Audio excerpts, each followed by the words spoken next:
नमस्कार, बहुत बहुत स्वागत करते हैं न्यूज 21 में आप सबका के साथ मैं हूं ऋतिका पांडे। हमारा स्पेशल बुलेटिन मॉर्निंग बुलेटिन देख रहे हैं और कपासन से खबर आ रही है, जहां बुलेटिन में आपको बता दें विधिक क्षेत्र की अगर बात करें तो लंबे समय से सेवाएं दे रहे वरिष्ठ अधिवक्ताओं को कपासन में बार एसोसिएशन द्वारा परम श्रेष्ठ अधिवक्ता सम्मान से नवाजा गया है। इस सम्मान की अगर हम बात करें तो समारोह में समारोह में एक महत्वपूर्ण पहल करते हुए अधिवक्ता कल्याण ट्रस्ट का गठन भी किया जाएगा, जिसके बाद माध्यम से अधिवक्ताओं के हितों और कल्याण से जुड़े कार्य भी किए जाएंगे। समारोह की बात करें तो मुख्य अतिथि चित्तौड़गढ़ सांसद सीपी जोशी ने अपने संबोधन में कहा है कि आम लोगों को सुलभ, सस्ता और सरल न्याय दिलाने में अधिवक्ताओं की भूमिका बेहद महत्वपूर्ण है।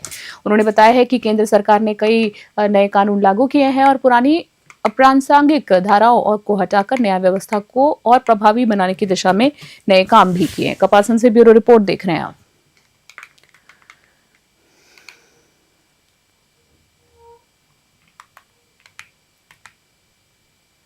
और अगली खबर देख रहे हैं बुलेटिन में चित्तौड़गढ़ से, जहां मादक पदार्थ की तस्करी के 8 साल पुराने मामले में फरार वांछित आरोपी बनवाल भीम को कोतवाली की बात करें, कोतवाली निम्बेड़ा थाना पुलिस ने मध्य प्रदेश के नीमच जिले स्थित मनासा से गिरफ्तार कर लिया है। चित्तौड़गढ़ एसपी मनीष त्रिपाठी ने बताया है कि उदयपुर रेंज के पुलिस महानिरीक्षक द्वारा चलाए जा रहे ऑपरेशन सुदर्शन चक्र विशेष अभियान के तहत जिले में वांछित अपराधियों की हम बात कर रहे हैं, अपराधियों की धरपकड़ के निर्देश भी दिए गए हैं। वहीं गिरफ्तार आरोपी की पहचान बना पुत्र अंबालाल भील के रूप में हुई है। आरोपी कोतवाली निम्बेड़ा वर्ष 2017 के एनडीपीएस मामले में वांछित था। इस गिरफ्तारी में थाना मनासा जिला नीमच के हेड कांस्टेबल अकीब में की भी महत्वपूर्ण योगदान रहा है। चित्तौड़गढ़ से ब्यूरो रिपोर्ट देख रहे हैं आप।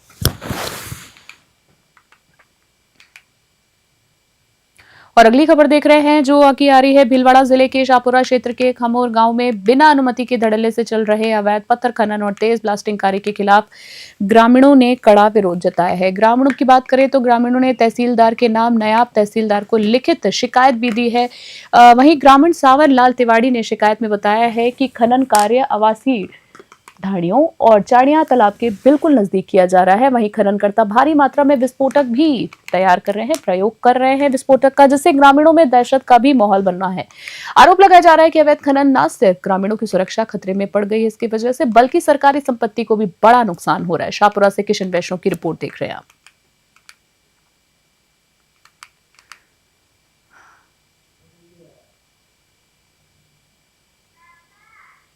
नारायणपुर से खबर देख रहे हैं। नारायणपुर के बिलाली गांव स्थित शीतला माता मंदिर में हुई चोरी की घटना को लेकर वाल क्षेत्र के ग्रामीण और युवाओं ने पुलिस प्रशासन के खिलाफ विरोध प्रदर्शन किया है।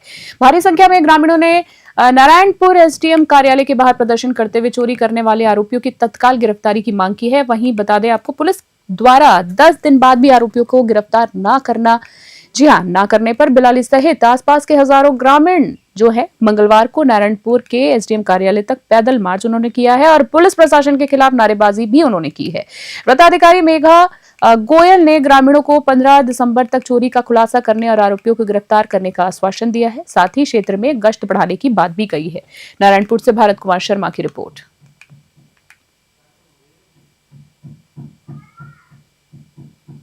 और अगली खबर लूण करंटसर से देख रहे हैं बुलेटिन में, जहां बता दें आपको, भारत और यूनाइटेड किंगडम यानी यूके के बीच संयुक्त सैन्य प्रशिक्षण अभ्यास अजय वॉरियर 25 का 8वां संस्करण सोमवार 17 नवंबर 2025 को बीकानेर के महाजन फील्ड फायरिंग रेंज में स्थित फॉरेन ट्रेनिंग नोट से आरंभ हुआ है।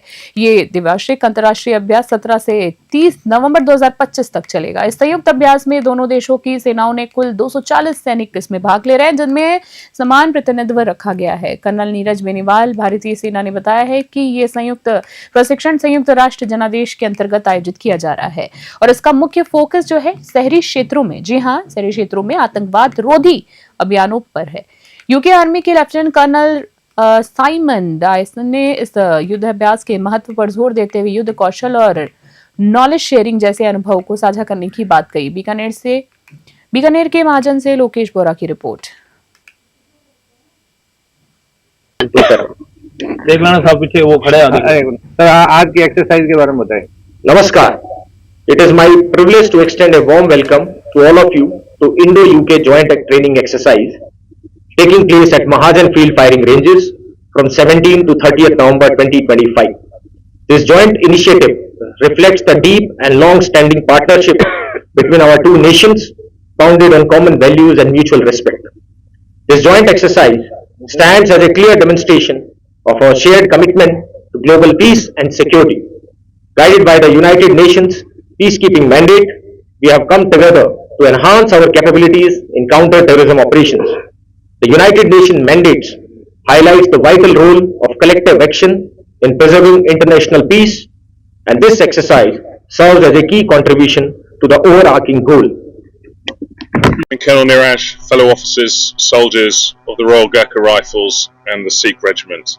It's my great honour to represent the British Army in India and to be here today for the opening of exercise Ajay Warrior 8. This exercise represents the modern strategic partnership developing between our two nations and our armies. 2025 was an exceptional year in the UK-India relationship. Those were the words of Minister Jaishankar recently during an event. Our PMs have met twice this year and formalised Vision 2035, a partnership of two modern democracies with shared values and challenges in an increasingly uncertain world. Nagaur से खबर देख रहे हैं bulletin में अगली, जहां नागौर जिला परिषद की साधारण सभा की बैठक मंगलवार को हंगामेदार रही है। वहीं बात करें तो बैठक में सदस्यों द्वारा पुरानी बैठकों की अनुपालना रिपोर्ट पेश न किए जाने पर कड़ी आपत्ति जताने के साथ ही सदन को मनमर्जी चलाए जाने के गंभीर आरोप भी लगाए गए हैं। वहीं बात करें तो कई सदस्यों ने जल जीवन मिशन के कार्यों की धीमी प्रगति पर भी सवाल उठाए और संबंधित विभाग के अधिकारियों को तत्काल अनुपालना रिपोर्ट पेश करने के निर्देश दिए हैं। परबतसर पंचायत समिति की साधारण सभा लंबे समय से आयोजित न होने पर और विकास अधिकारी द्वारा एजेंडा तय न किए जाने और मुद्दा उठाते ही परबतसर की प्रधान मीरा देवी सदन में धरने पर बैठ गई हैं। सदस्यों के विरोध के बाद अगर बात करें तो जिला प्रमुख भागीरथ राम ने सदन को आश्वस्त किया है कि आगामी 5 दिसंबर को होने वाली बैठक में सभी लंबित अनुपालना रिपोर्ट प्रस्तुत की जाएंगी। परबतसर की आगामी बैठकों का संचालन अब जिला परिषद एसीईओ की मौजूदगी में कराया जाएगा। नागौर से मोहित राखावत की रिपोर्ट। और अगली खबर देख रहे हैं, जहां श्रीकरणपुर इलाके में पंजाब पुलिस ने स्थानीय पुलिस के सहयोग से एक वांछित आरोपी को ढूंढने के लिए एक घर में छापा मारा है, लेकिन आरोपी मौके पर नहीं मिलने के कारण पंजाब पुलिस को खाली हाथ लौटना पड़ा है। पंजाब के बठिंडा जिले की रामा मंडी पुलिस सोमवार सुबह श्रीकरणपुर पहुंची है। पुलिस ने स्थानीय पुलिस के कांस्टेबल को साथ लेकर रडेवाला रोड पर स्थित अजय दायमा के घर पर छापा मारा है, लेकिन वांछित आरोपी मौके पर नहीं मिला है। फरार आरोपी जो है दायमा पंजाब से जुड़ा एक मुकदमा में नामजद भी बताया जा रहा है। वहीं बात करें तो जानकारी के मुताबिक उस पर पंजाब से एक युवती को उसके घर से भगा कर ले जाने का आरोप है। श्रीकरणपुर से अमित धवन की रिपोर्ट।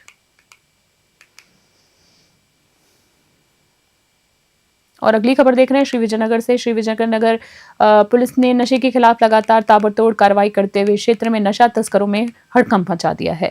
जिला पुलिस अधीक्षक के निर्देश पर चलाए जा रहे इस अभियान के तहत पुलिस ने लगातार तीसरे दिन एक बड़ी कार्रवाई को अंजाम दिया है। महिला थाना अधिकारी की बात करें तो सुमन परिहार ने सिंघम रूप दिखाते हुए इस कार्रवाई को अंजाम दिया।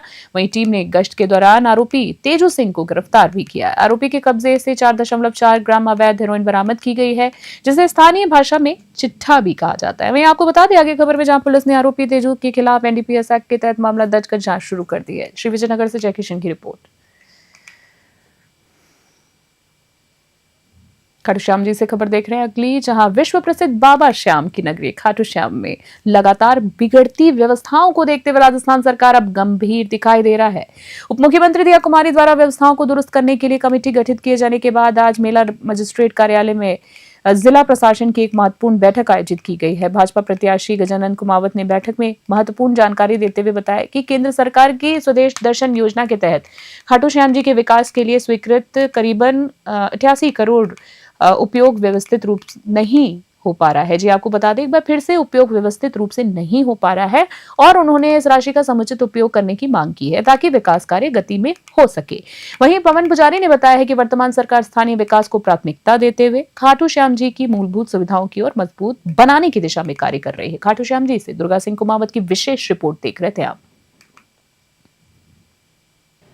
आज जो मीटिंग हुई थी डिप्टी सीएम के कहने पे, जो 28 तारीख को मीटिंग जयपुर जाके उन्होंने की थी, आज 17 तारीख को जो मीटिंग की है, जैसे मेरा कहने का मतलब ये नगर पालिका है, पुलिस प्रशासन है, एसडीएम मैडम है, गांव से व्यापार मंडल है, गांव के जनप्रतिनिधि है, कम से कम इन सबको पूछ के इनको राय मशुरा करके बाद में ये प्रोजेक्ट तैयार करना था।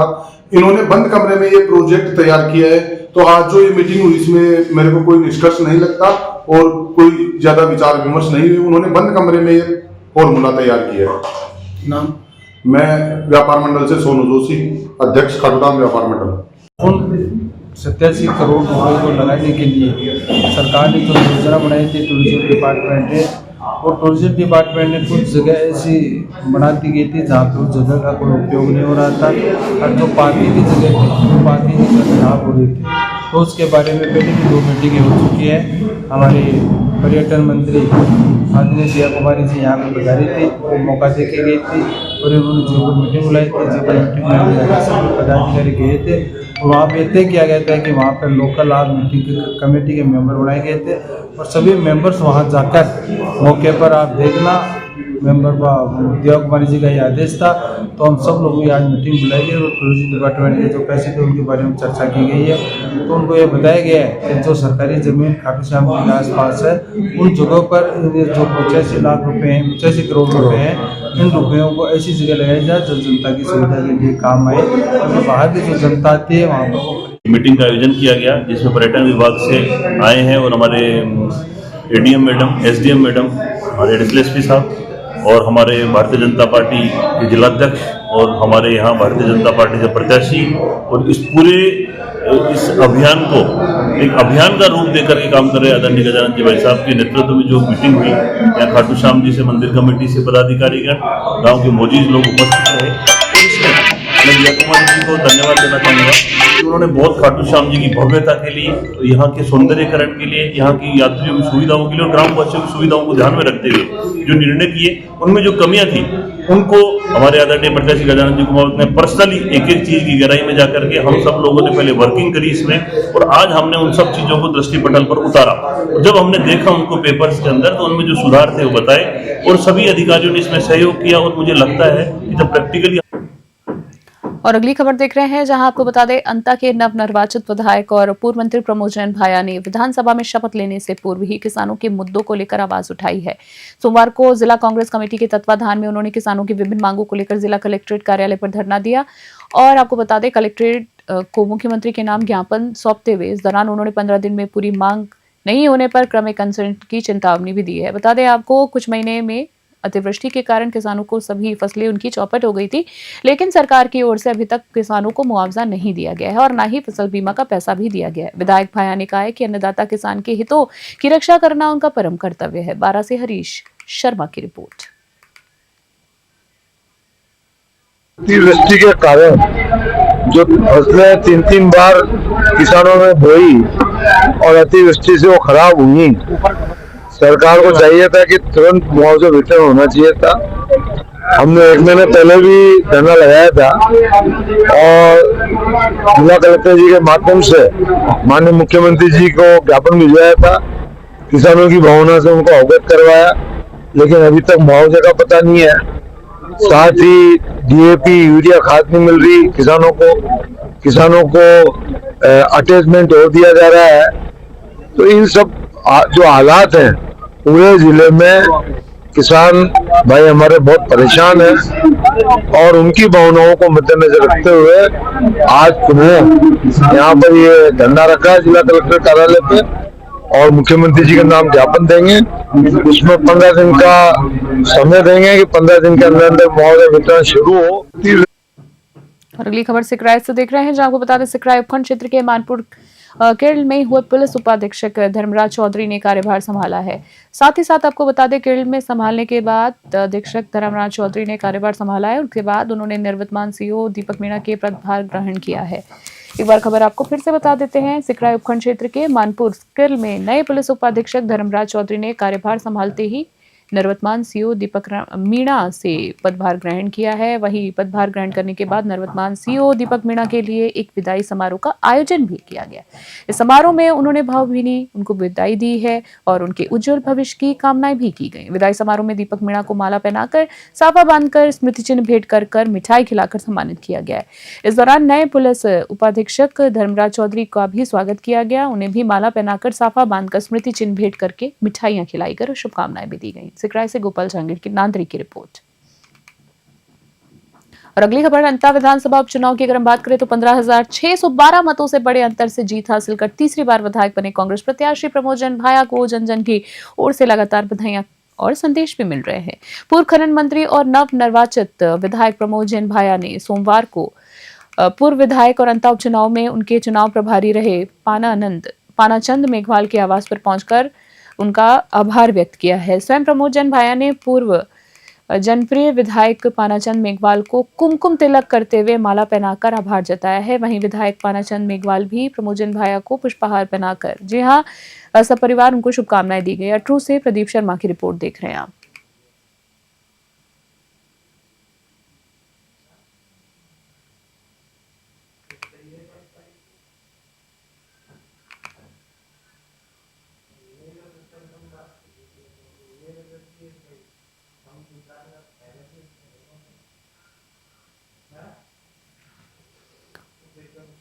और अगली खबर रायसिंह नगर से देख रहे जहां रायसिंह नगर शहर के 11 चीके के पास स्थित फाटक संख्या 36 पर double box railway under bridge यानी आरयूबी निर्माण कार्य शुरू हो गया है। निर्माण कार्य शुरू होते ही रेलवे ब्लॉक प्रभावी कर दिया गया है, जिसके कारण फाटक को अस्थायी रूप से बंद भी कर दिया गया है। तकनीकी इंजीनियर मोहम्मद आफ्ताब ने बताया है कि अंडर ब्रिज निर्माण कार्य को पूरा करने में लगभग 10 महीने का समय लगेगा। और वहीं बता दें आपको, उत्तर पश्चिम रेलवे हनुमानगढ़ मंडल की ओर से जारी निर्देशों के तहत निर्माण स्थल पर तेजी से खुदाई का काम भी चल रहा है। इंजीनियर्स ने बताया है कि 21 से 22 नवंबर तक की रात को 9 घंटे का रेलवे ब्लॉक स्वीकृत किया गया है, जिस दौरान रेल यातायात पूर्णतः बंद रहेगा। निर्माण स्थल पर विशालकाय मशीनें और बड़ी क्रेन्स पहुंच चुकी है। रायसिंह नगर से राजू शर्मा की रिपोर्ट।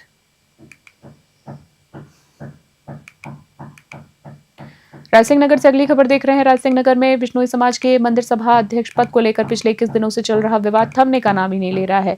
दो गुटों के बीच जारी इस खींचातान के कारण जी हां बिश्नोई समाज का एक बड़ा तबका परेशान हो रहा है, क्योंकि पुलिस और प्रशासन ने एहतियातन मंदिर में प्रवेश बंद कर दिया है। एक पक्ष पिछले 10 नवंबर से मंदिर के बाहर अनिश्चितकाल धरने पर बैठा, वहीं दूसरा पक्ष अध्यक्ष पद को लेकर अपने सभी कागजात प्रशासन को सौंप चुका है। प्रशासन ने दोनों पक्षों के बीच विवाद सुलझाने के लिए 3 बार वार्ता बुलाई है, लेकिन ये तीनों वार्ताएं बेनतीजा रही हैं। बता दें आपको, प्रशासन की नाकामी के चलते दोनों पक्ष आमने सामने और मंदिर बंद होने के कारण बिश्नोई समाज के लोगों में भारी आक्रोश बढ़ता जा रहा है। बिश्नोई समाज में विवाह और शादी की रीति रिवाजों के अनुसार घोड़ी पर चढ़ने से पहले दूल्हे को अपने मंदिर में माथा टेकना पड़ता है। जी आपको बता दें, लेकिन अध्यक्ष पदों की इस लड़ाई के कारण वे अपने इस कार्य को पूरा नहीं कर पा रहे हैं। रायसिंह नगर से राजू शर्मा की रिपोर्ट। और अगली खबर कोटा से देख रहे हैं। कोटा में एक धार्मिक कार्यक्रम की अगर हम बात करें तो धार्मिक कार्यक्रम की आड़ में धर्मांतरण कराए जाने का गंभीर मामला सामने आया है। इस मामले को लेकर बजरंग दल ने शिकायत दर्ज कराई है। वहीं हिंदू समाज ने जिला कलेक्ट्रेट पर प्रदर्शन कर दोषियों के खिलाफ कार्रवाई करने की मांग की है। बजरंग दल प्रांत संयोजक योगेश रेनवाल ने आरोप लगाया है कि 4 से 6 नवंबर तक दिल्ली से आए कुछ लोगों ने षड्यंत्र के तहत बोरखेड़ा थाना इलाके में ये काम किया है। वहीं आपको बता दें, कार्यक्रम का एक वीडियो भी पादरी चंडी वर्गेश राजस्थान सरकार के संदर्भ में कह रहे हैं। राजस्थान में कई ईसाई बढ़ने जा रहा है। जी आपको बता दें, राजस्थान में कल ईसाई बढ़ने जा रहा है। राजस्थान में लोगों के पाप के बंधनों से आजाद जाएंगे। राजस्थान में शैतान का राज है, इसे हटाकर यहाँ मसीहत, जी हाँ ईसाईयत लागू करने और यीशु ईसाई का राज रहेगा। धर्मांतरण की इस घटना के विरोध में हिंदू समाज ने कलेक्ट्रेट पर प्रदर्शन किया और मुख्यमंत्री महोदय के नाम जिला कलेक्ट्रेट को ज्ञापन भी दिया। कोटा से कामिंदु जोशी की रिपोर्ट देख रहे हैं आप। और अगली खबर कोटा से देख रहे हैं एक बार फिर से, जहां कोटा सिटी की अगर हम बात करें तो कोटा में फायरिंग की घटनाओं का सिलसिला थमने का नाम ही नहीं ले रहा है। वहीं बात करें खबर में तो पुरानी रंजिश के चलते एक युवक पर जानलेवा फायरिंग का मामला सामने आया है। गनीमत रही जी हाँ कि युवक इस हमले में बाल बाल बच गया, क्योंकि हमलावरों द्वारा चलाई गई गोली कार में लगने के बाद उछलकर उसकी जैकेट में अटक गई। पीड़ित युवक की बात करें तो पीड़ित युवक की पहचान आरिफ हुसैन उर्फ चाचू के रूप में हुई है। उसने बताया है कि वह पैलेस, जी हाँ पैलेस के पास एक टी स्टॉल पर खड़ा था। इस वारदात में आरिफ हुसैन के बाल बाल बच जाने के बाद जी हाँ बदमाश मौके से फरार हो गए हैं। पीड़ित आरिफ हुसैन ने बताया कि हमला करने आए बदमाशों में आदिल मिर्जा, शाहरुख खांजा और भैयू शामिल हैं। फिलहाल बात करें तो पुलिस ने शिकायत के आधार पर मामला दर्ज कर लिया, जांच शुरू कर दी। कोटा से कामिंदु जोशी की रिपोर्ट देख रहे हैं। जयपुर से बुलेटिन में जी आपको बता दें, राजधानी जयपुर के श्वसन रोग संस्था टीबी अस्पताल शास्त्री नगर में बड़ी खबर सामने आई है, जहां निविदा पर कार्यरत समस्त कंप्यूटर कर्मियों द्वारा समय पर वेतन नहीं मिलने और पीएफ जमा नहीं होने के विरोध में मंगलवार को 2 घंटे का कार्य बहिष्कार किया है। संविदा कर्मी की अगर हम बात करें तो सूफियाना ने इस विरोध प्रदर्शन की जानकारी देते हुए बताया कि हमने अस्पताल प्रशासन को ये भी सूचित किया है कि यदि हमारी समस्याओं का उचित समाधान नहीं किया गया तो आगामी कार्य दिवस में संपूर्ण कार्य बहिष्कार भी किया जाएगा। अगर हमारी मांगे पूरी नहीं होती हैं तो यह आंदोलन उग्र हो सकता है। कंप्यूटर कर्मियों ने चेतावनी दी है कि वे अपने बकाया वेतन और पीएफ जमा कराने की मांग को लेकर अपना विरोध जारी रखेंगे। जयपुर से अलीम खान की स्पेशल ग्राउंड रिपोर्ट देख रहे थे आप। बीकानेर से अगली खबर बुलेटिन में, जहां राजकीय डूंगर महाविद्यालय की अगर हम बात करें तो बीकानेर के मतदाता साक्षरता प्रकोष्ठ द्वारा डॉक्टर साधना भंडारी के नेतृत्व में एक दिवसीय शिविर का आयोजन किया गया है। ये शिविर जिले में मतदाता सूची के विशेष गहन पुनर्निरीक्षण कार्यक्रम 2026 के तहत आयोजित किया गया था, जिसमें शिविर में अध्ययनरत विद्यार्थियों के लिए गणना प्रपत्र को डिजिटाइजेशन करने के उद्देश्य से SIR वोटर विषय पर व्याख्यान आयोजित किया गया। Master trainer Shri SL Rathi और प्रोफेसर विपिन सैनी ने SIR प्रपत्र की BLO और ऑनलाइन भरने की प्रक्रिया भी जानकारी इसमें प्रदान की है। ये प्रक्रिया सुनिश्चित करती है कि देश का प्रत्येक योग्य नागरिक अपने मताधिकार का प्रयोग कर सके और अयोग्य व्यक्ति वोट न दे सके। इस अवसर पर डॉक्टर पवन कुमार मीणा, डॉक्टर तृप्ति खत्री, डॉक्टर कविता पाल, डॉक्टर रविकांत व्यास, डॉक्टर पूजा कासवा और जिला नोडल अधिकारी डॉक्टर मैना नरवाण उपस्थित रहे। बीकानेर से ब्यूरो रिपोर्ट। अगली खबर आसिन से देख रहे बुलेटिन में। आसिन क्षेत्र के बड़ा मंदिर चौराहे पर मंगलवार रात अज्ञात शरारती तत्वों द्वारा आग लगाने की बड़ी घटना सामने आई। इस अग्निकांड में एक कार सहित 10 से 12 दुकानों में रखा लाखों रुपए का सामान जलकर राख हो गया। वहीं बता दें आपको, ये आगजनी की जो घटना है आसिंद निवासी भंवरलाल चौरडिया के कॉम्प्लेक्स के नीचे बनी दुकानों में हुई है।